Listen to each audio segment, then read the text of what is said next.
Excuse me, Richard Russell. Nice to see you here at Starbucks. You know, my stockbroker was just telling me about your article, Rich Man, Poor Man. He said how good it was. It would be great to hear it from the horse's mouth, though. Would you mind telling it to me? No, not at all. You caught me at a good time. You see, making money entails a lot more than predicting which way the stock or bond markets are heading, or trying to figure out which stock or fund will double over the next few years.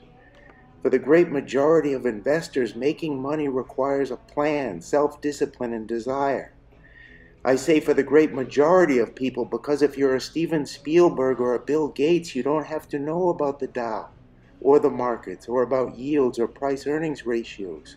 You're a phenomenon in your own field, and you're going to make big money as a byproduct of your talent and ability.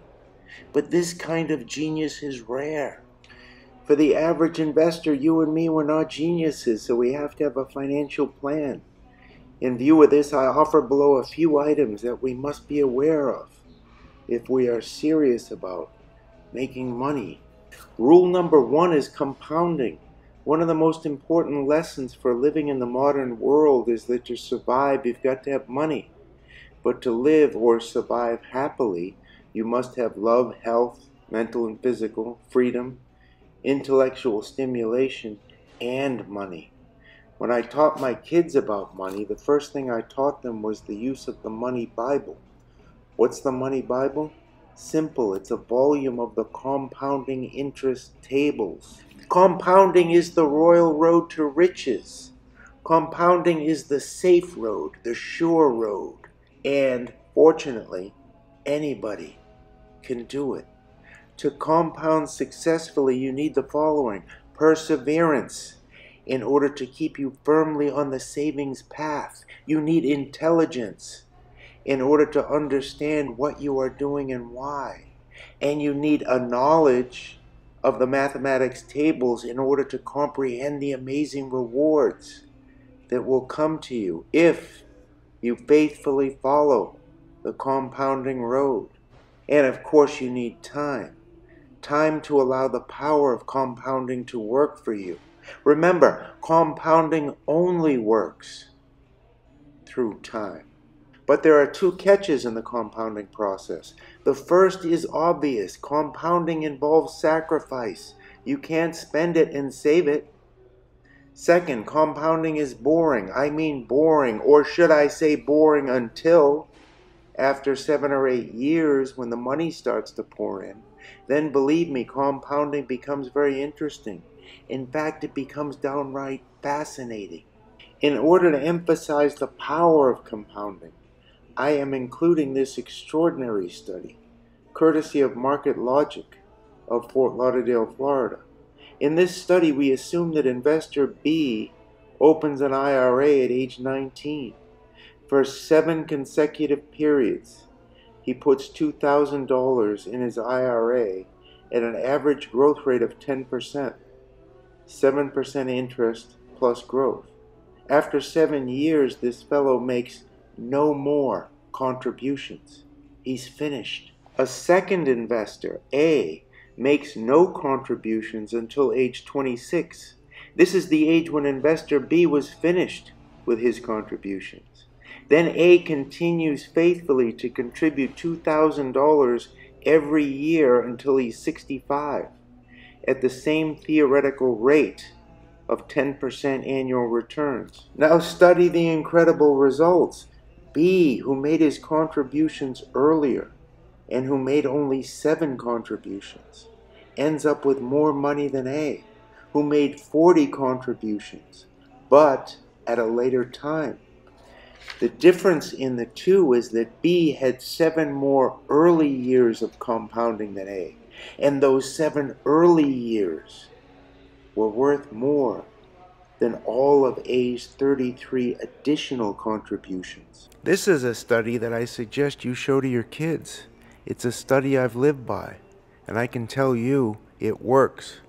You can work your compounding with municipal bonds, with a good money market fund, with treasury bills, or with 5-year treasury notes. Rule number 2, don't lose money. This may sound naive, but believe me, it isn't. If you want to be wealthy, you must not lose money, or I should say, must not lose big money. Absurd rule, silly rule, maybe, but most people lose money in disastrous investments, gambling, rotten business deals, greed, poor timing. Yes, after almost 5 decades of investing and talking to investors, I can tell you that most people definitely do lose money, lose big time in the stock market, in options and futures, in real estate, in bad loans, in mindless gambling, and in their own businesses. Rule number 3 is rich man, poor man. In the investment world, the wealthy investor has one major advantage over the little guy, the stock market amateur, and the neophyte trader. The advantage that the wealthy investor enjoys is that he doesn't need the markets. I can't begin to tell you what a difference that makes, both in one's mental attitude and in the way one actually handles one's money. The wealthy investor doesn't need the markets because he already has all the income he needs.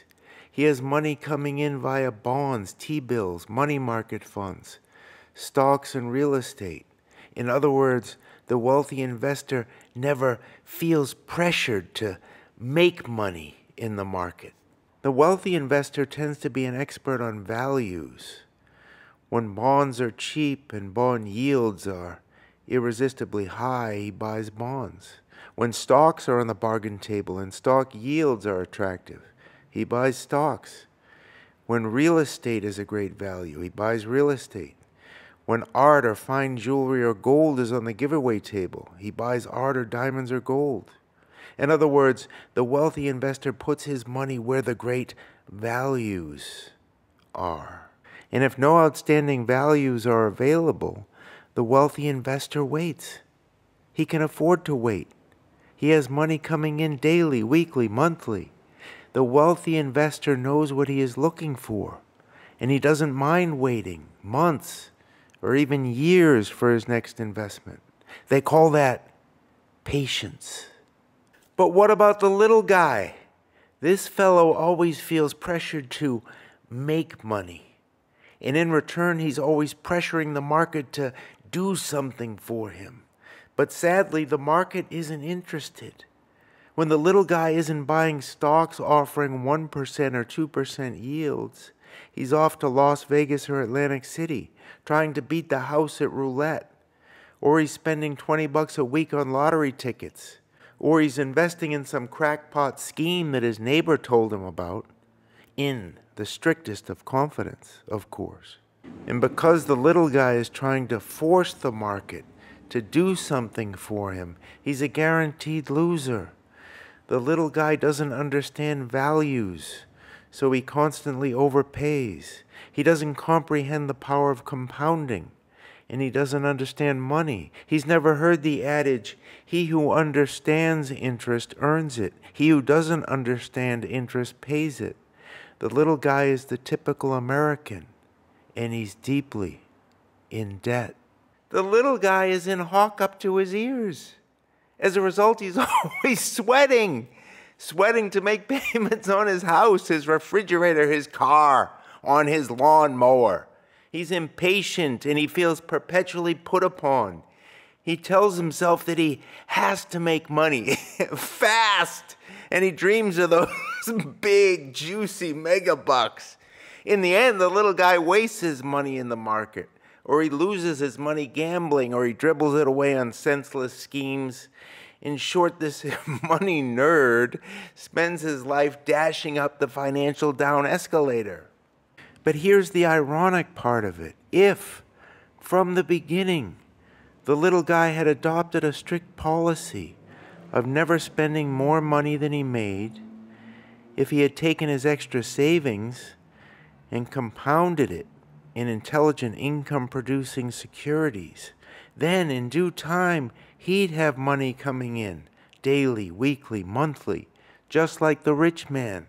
The little guy would have become a financial winner instead of a pathetic loser. Rule number 4 is values. The only time the average investor should stray outside the basic compounding system is when a given market offers outstanding value. I judge an investment to be a great value when it offers A, safety, B, an attractive return, and C, a good chance of appreciating in price. At all other times, the compounding route is safer and probably a lot more profitable, at least in the long run.